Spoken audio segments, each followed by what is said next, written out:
Okay, I think we'll make a start. Hello, everyone, and welcome to this Peace Talks webinar from the Political Settlements Research Programme at the University of Edinburgh. My name is Alison Doby. I'm the Communications Officer for PSRP based at Edinburgh Law School. Today, we are delighted to have Kevin McNichol and Dawn Walsh joining us to offer insights into how peace agreements and independent commissions address inclusion in post-conflict societies. So just to let you know, we are recording the presentation element of this webinar, but not the questions or discussion. And we will post the video on our website and social media channels after it has been edited.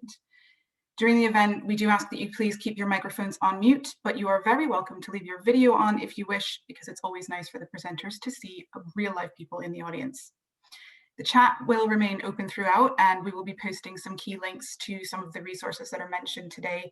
If you have a question or a comment during the presentations, please feel free to pop it in the chat box at any time, and we'll save them up for the second half.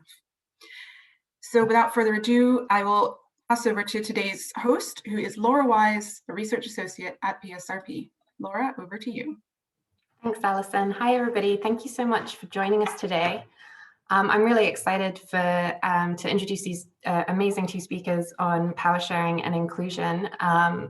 So first of all, we're going to be hearing from Dr. Kevin McNichol, who is a postdoctoral research fellow on the FCDO-funded Political Settlements Research Programme. His work focuses on inclusion and political power sharing in peace agreements. He gained his PhD at Queen's University Belfast in 2017, looking at cross-community identities in deeply divided societies, the case of Northern Irish identity. And he's also worked in the areas of national identity, political psychology, Northern Ireland, and on Brexit. And then we'll be hearing from Dr. Dawn Walsh, who is the director of the Institute for British Irish Studies at University College Dublin. She's also currently the holder of an Irish Research Council Award for her project Power Sharing and Independent Commissions in Post-Conflict Societies. She's previously held positions at the University of Birmingham and Dublin City University, and her research focuses on inclusivity in post-conflict decision-making institutions and in countries including Northern Ireland, Bosnia, Macedonia, Moldova, and Iraq. So both speakers are going to present for about 15 minutes, and then we'll go into comments and questions and discussion. So if at any time you have questions, please feel free to post them in the chat. And as we move into the Q&A, if you also want to ask your question using the microphone feature, if you just use the raise hand function on Zoom, and we'll ask you to ask your question in person. So Kevin, over to you. Great, thanks very much. And I'm going to share my screen. And are you receiving that okay, Laura? Yeah, that's great. I can see that. Perfect. Okay, well, thanks very much. It's great to see so many people attending today, and particular thanks to Dawn as well, who at quite short notice came to join the panel. And yeah, so I'm looking forward to seeing how it goes and your questions after. This piece is about three functional types of political power sharing and the inclusion of non-dominant groups. So it's all about the relationship between power sharing as a form of post-conflict settlement, and how this relates to inclusion of groups that are normally considered to be non-dominant groups in those countries. So how does power sharing interact with the inclusion of non-dominant groups? Well, there's plenty of really good reasons to be worried about it for a start. There's a lot of great case studies that suggest that women in particular tend to be excluded from these kinds of peace processes because if it's a sectarian carve up between the two main blocks, people that aren't in those or fit neatly into those groups can end up being sidelined. However, this is in contrast to a curious finding of a piece that I did along with Christine Bell that showed women do tend to be more likely to be referenced in peace agreements with political power sharing than not. So to try and resolve this apparent contradiction, I'm using Professor Bell's functional typology of power sharing agreements to try and see if this has some kind of explanatory value. Start. What's power sharing? Well, it is a kind of compromise position between main blocks in a conflict. Most countries, whether they be post-conflict or not, tend to have some form of power sharing in them between different groups. This is, I'm interested in post-conflict forms of settlement. and try and understand how they work. But in essence, instead of trying to take full executive control, different groups share power between each other. And there's a number of different ways that distinctions have been made between the different types of power sharing that exist. Corporate and liberal is a very common one. And also they've been divided into military, political, economic, and territorial by Hartzell-Hottie. We are looking at a slightly different form today that I will talk about in a moment. But it is of particular interest to the study of inclusion. And as I say, women in particular tend to report being sidelined in these peace processes, that really it's an elite pact between the leaders of usually two conflicting parties, and they share a power between each other, but there tends to be an institutional sidelining of those groups that don't fit neatly and tidily into one of the two blocks. And like I say, we're trying to understand here why some power sharing agreements do tend to have this above average or well above average number of provisions for women in peace agreements. But not only are they more likely to be have those kinds of provisions, they're also much more likely to be implemented in reality.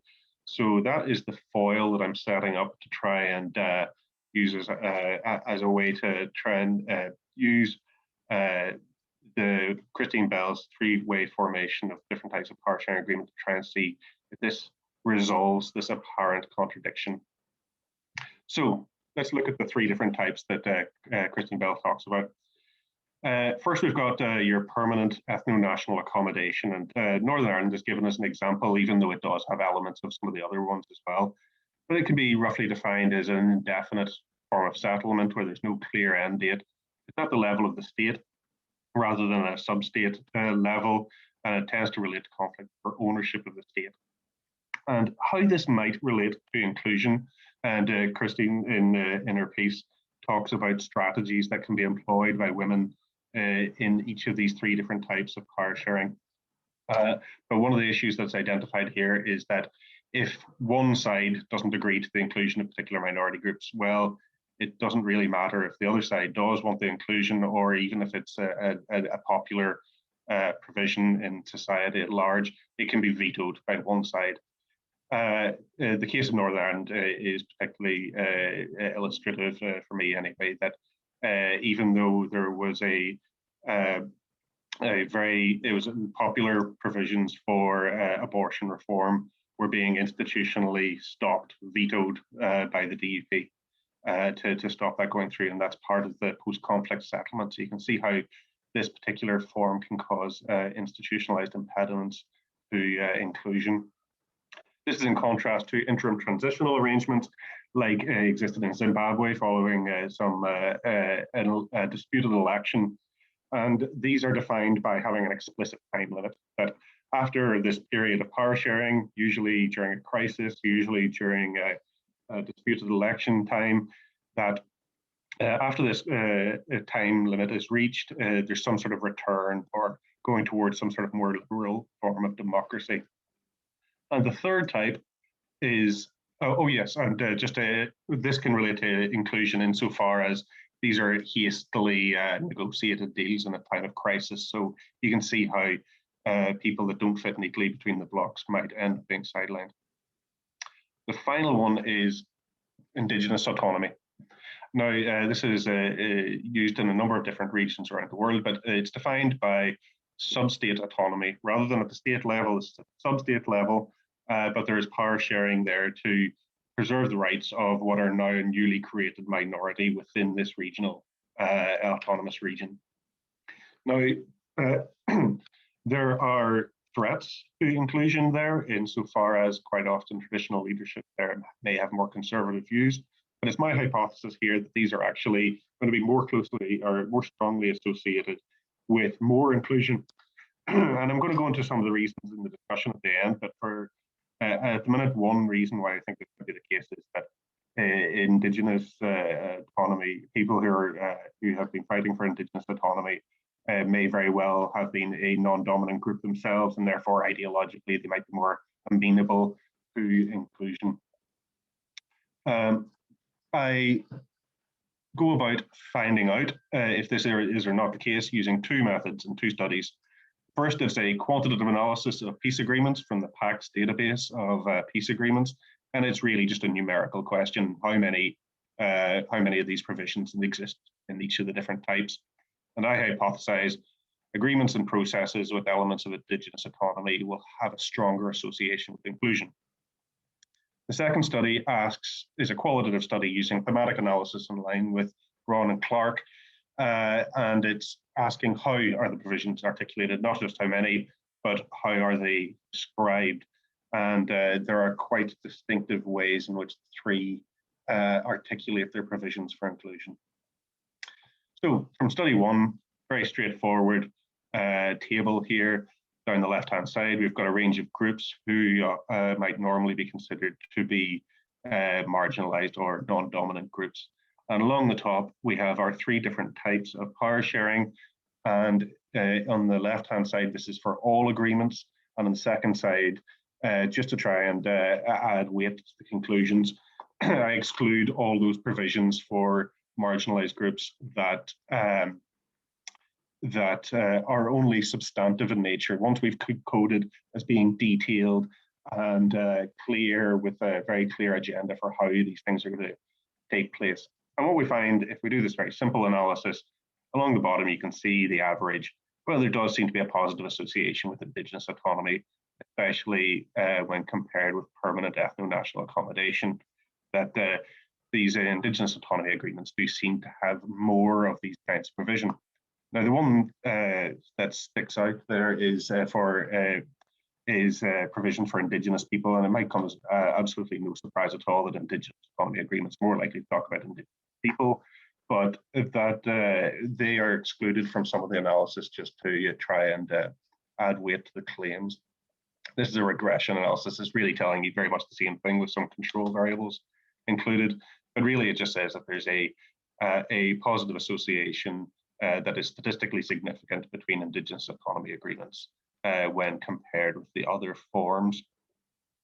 So I'm taking this as support for my hypothesis that there is this, at least a numerical positive association for Indigenous autonomy types of agreement. Right, this is a frequency table that comes from the second qualitative form of analysis. What I did was I took a sample of the most prototypical types of agreement from each of the three. So I was able to use some of the previous analysis to allocate agreements to how well they fit the definition of each of the three forms of power sharing. And I went to them, I printed out from the PAX database all of their provisions for inclusion of these non-dominant groups. And what I found, first of all, straight away, was that one of the piles was very big and the other piles were very, very small. So this is the point where I started getting really convinced that there's something happening here. There's definitely some kind of difference. So I went through each of these provisions line by line and started coding them and putting codes beside them saying, what are they saying, in a very open form of thematic analysis. Then whenever I had written those codes, which you can see down that second column, I wrote out the codes on bits of paper and moved them around the table to try and group them together into themes, into things that are reasonably well sit together. And the four themes that I identify are what I call elite aid, community power, tradition, and vulnerabilities. And the first two are the most important, I think, for the analysis here, because one, elite aid is talking about so it's almost like charity from above, things that the central government can give to the people as like welfare, like protection, like amnesties, things that it's a gift from above. This is in contrast community power, which talks about things like representation, participation, democracy, things like that. You can see on the last three columns how many agreements of each type are associated with it, but it's a bit clearer whenever I put this in a graph. You can see these are the relative proportions that exist. So if you look at the blue column, permanent ethno-national accommodation, those agreements tend to focus on elite aid, those kind of themes that are related to charity from above. Whereas Indigenous autonomy in particular tends to be associated much more with community power. And it was really interesting whenever you look at how it articulated. It was in a very intersectional way, in fact. In some of the agreements, it was really fascinating how each of the different marginalized groups were articulated in the same way to say that these struggles are connected to each other. And even things like women's rights and environmental rights were connected explicitly together. So it was very, very clear that there's a real phenomenon here. There's a clear distinction between them. So how do we explain these findings? Well, strategically, there seems to be some advantages for Indigenous autonomy. The first I would say is that you don't have to compromise to the same extent with a conservative state-level government. The issues that arose in Northern Ireland would be sidelined in these kinds of cases because the autonomous region has the level of autonomy they have mean that even if the central state is less amenable to minority inclusion, then they can circumvent that to some extent. Also, ideologically, Indigenous groups themselves are probably have experienced marginalization themselves, and they'd be more amenable to the inclusion of other non-dominant groups who they see themselves as having some sort of common struggle.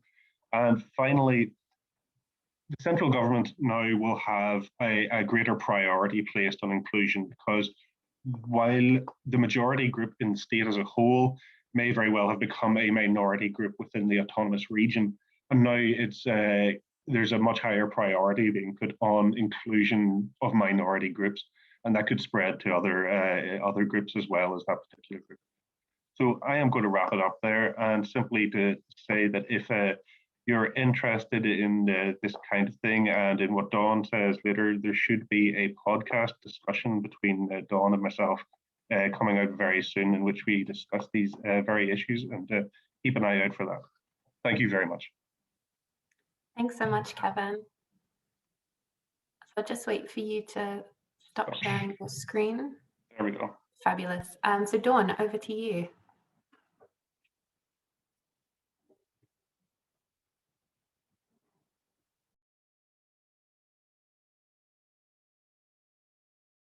Thank you very much. So what I want to present to you today is one of 4 papers, which is part of a wider Irish Research Council funded project that I've been working on for the last 2 years. And overall, the project seeks to develop our understanding of a much established but severely understudied type of post-conflict institution, and that is independent commissions. But in this particular paper, I focus on the descriptive representation of women in these institutions. And essentially the research question is, why are the provisions to consider gender or include women as members of the commissions in the rules establishing some of these independent commissions, but not others? So scholars of post-conflict institutional design often focus on executives and legislators. And this is understandable, they're key institutions in government. And some power sharing scholars in particular have begun to correct this by also focusing on, for example, security, economic, or other institutions. But even this research doesn't tend to incorporate independent commissions. And you might ask, well, is this important? And based on a recent study that I carried out with colleagues at the University of Birmingham, and this is actually a very serious oversight. So we looked at different types of power sharing in agreements from 1990 to 2016. And we found that actually power sharing on independent commissions was the only type of power sharing statistically associated with the non-reoccurrence of violence. So the fact that we're not including independent commissions in our study of power sharing means that we don't have a full understanding of what's going on either empirically or theoretically. But what exactly is an independent commission? So independent commissions are institutions that enjoy specialized public authority, but they're neither directly elected nor directly managed by elected officials. Now, their use is not limited to post-conflict societies, so you'll often see them acting to perform a regulatory function in other countries. In fact, their use is quite widespread, and this is despite concerns about their unelected nature and arguably the fact that they can be seen as unaccountable. And the fact that despite these concerns they're used is really down to their ability to help principals, so that is the executives or legislators who have policy power in these areas, to do one of 3 things. And that is to overcome technical complexity, to overcome concerns around credible commitment, and to lower decision-making costs. And while these logics of why independent commissions are established were developed in research not looking at post-conflict societies, they can be adapted and are still relevant in post-conflict societies. So if we focus on the first of them, the ability to overcome technical complexity, many policy areas are increasingly technical, and independent commissions can help politicians overcome the fact that they cannot develop sufficient technical capability across a range of policies. So in this context, decisions in certain areas are often delegated to independent commissions, and the decisions taken are seen as legitimate because of the expertise of the members of the commission. So politicians are often happy to just leave experts to do what they see as non-partisan and non-political work that essentially involves implementing sectorial best practice. However, in post-conflict contexts, there's often a lot more sensitivity around certain policy areas. So this includes those that directly relate to peacemaking and peace building, like, for example, security sector reform, but also more tasks that will be seen as largely administrative, maybe in other contexts, such as organising elections.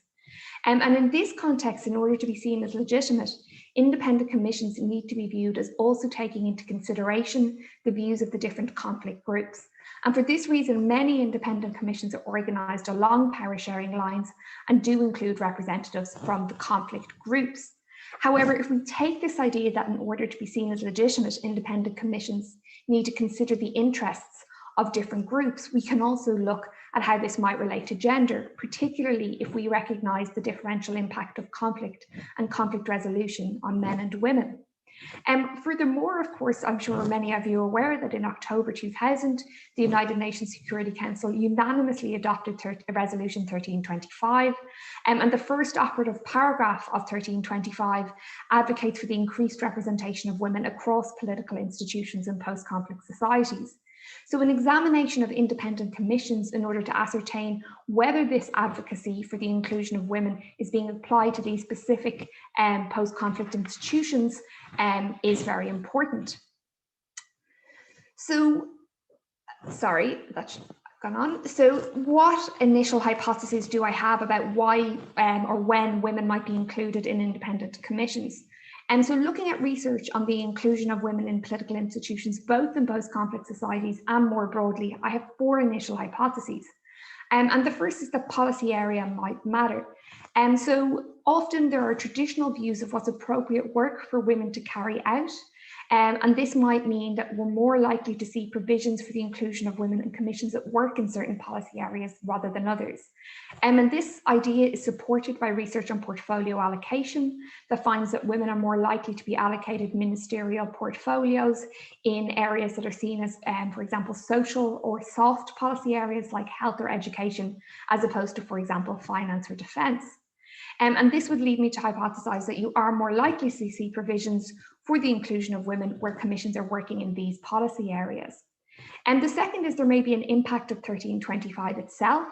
And so there is research that shows that the adoption of 1325 is statistically associated with an increase in provisions related to gender in peace agreements, and also an increase in women's participation in peace negotiations. So this has led me to believe that commissions established after the passage of the resolution are more likely to include these gender provisions than those established before it. Then if we look at external mediation, many international and regional organisations have public commitments to increasing the participation of women in politics, including in post-conflict societies. And there is research to show that inclusion-friendly mediators are key to ensuring that women are included in peace talks. And so this would lead me to suspect that where there's been an external mediator involved in the negotiations which lead to the establishment of a commission, we're more likely to see gender provisions for that commission. And then finally, if we look specifically at power sharing, and thank you, Kevin. I won't have to explain at all what it is. So you did a great job there. And you also did a great job in explaining that there are critics of power sharing who suggest that its use actually makes worse other forms of exclusion, including gender-based exclusion. But also, as you'll all know, Christine Bell has countered this first with early work, which looked at case studies and pointed to specific case studies, arguing that once You have adopted a principle of accommodation, that it can be more difficult to reject also the use of gender quotas.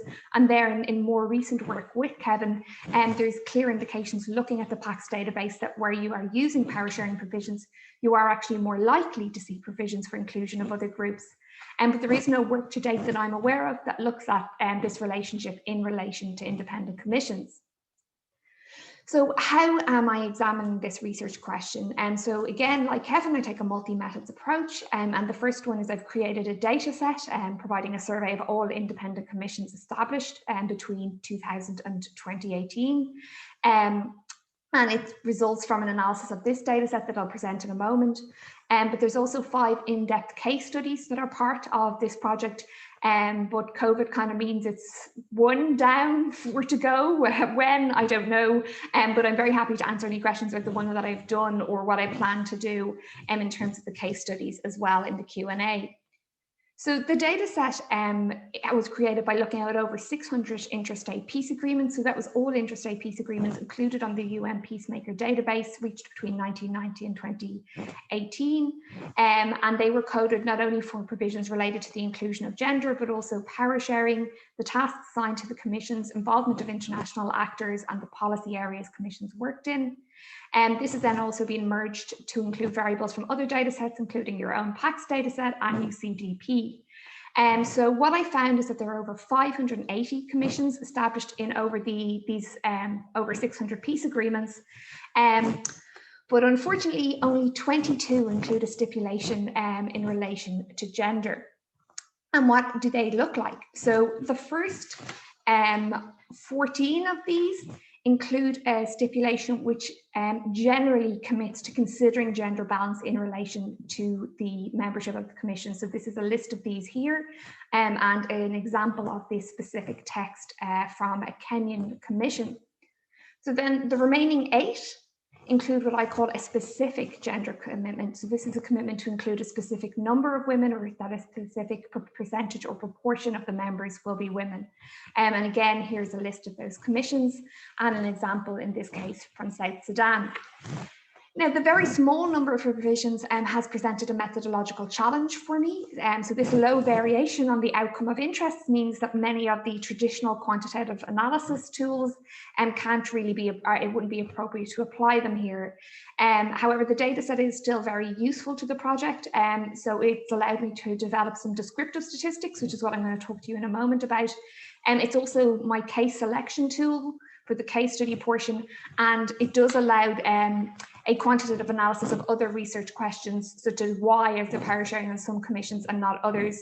And if you're at PSA or ISA in the coming weeks, please come and find me to hear about that. But what do these descriptive statistics tell me about those initial hypotheses that I mentioned a moment ago? Well, firstly, if we look at policy areas, there's 2 things I'd like to draw your attention to. So the first is that security is the 3rd most common area in which we see commissions operating where they have provisions for the inclusion of women or consideration of gender. And initially I found this really surprising because this isn't a policy area that's associated traditionally with what are thought of as appropriate gender roles for women. However, if you zoom out a little bit and you see the wider context, my surprise was then immediately mitigated. So security is the most common policy area in which commissions operate. And so if we look at that context, it still means that less than 3% of commissions working on security policy include provisions for the inclusion of women or consideration of gender. The other thing that I think is very interesting from this table is that transitional justice is the most common area where you see commissions working that have this gender provision. And this isn't surprising given the focus of gender in transitional justice, and particularly the fact that transitional justice mechanisms often focus on women as victims of violence, both particularly gender-based violence, but more broadly. Furthermore, it may be seen that it's appropriate to have women on transitional justice commissions because they're best placed to give voice to women as victims of the conflict, but also because of their stereotypical kind of presentation as caring. They may be seen as best placed to comfort victims of the conflict. However, transitional justice is a very broad area, and it also involves things like punishing perpetrators often, and these tasks may not actually be as congruent with what we might see as typical gender roles. So the case studies will look and see if women are involved in transitional justice commissions, are they allocated specific types of tasks, or are they involved across the board? And then if we turn to 1325, and this seems to have some impact on whether there are provisions. So before the adoption of the resolution, less than 0.5% of commissions included provisions for women, and now this has risen to 6%, just over. This is still very low, but we do see a significant increase. And so what I'm trying to do in the case studies is to see if this increase can be attributed to 1325, and if so, why is it having an impact in a small number of cases, but not more broadly? And then if we look at external mediation, there again seems to be some support for the idea that external mediators may persuade local conflict parties to include gender provisions. Where there's no external mediator present, none of the commissions include gender provisions, whereas where there is an external mediator, 4.5% of commissions include gender provisions. And then I've done a breakdown by different mediator type. And because I'm a little bit tight in time, I won't talk you through these, but I'm really happy to answer any questions, particularly why it might be individual mediators who are having the largest impact. And again, the case studies will allow me to try and flesh out the causal mechanisms that might suggest that there is actually something going on with the involvement of international or external mediators. And then finally, if we turn to power sharing, I don't see any clear relationship in my data set between power sharing and the inclusion of women on independent commissions. So 3.8% of commissions where there had been previous power sharing in a state included provisions for gender, but where there'd been no previous power sharing, 3.6% of commissions included provisions for women. So this doesn't offer any support to the critics of power sharing who suggest that it makes it less likely that women will be included, but I wouldn't say it offers overwhelming support to those of us who suggest that it makes it more likely that women will be included either. And again, if I ever get back out into the field, this relationship will be something that I try to find out a little bit more about. So the next step is to do the additional 4 case studies so that they can be integrated into the analysis, but also because they'll allow me to look and see whether and how these gender provisions are implemented, and also what women are included and what challenges and opportunities they face. So thank you very much. Thank you so much, Dawn. So we're going to now move on to questions, comments, and general discussion. So if anybody has any questions, if you could put them in the chat. And we already have a question from Cynthia. So if anybody else would like to ask a question, pop it in the chat or use the hand function. And we'll start off with the question from Cynthia. So Cynthia says, I'm in the Human Rights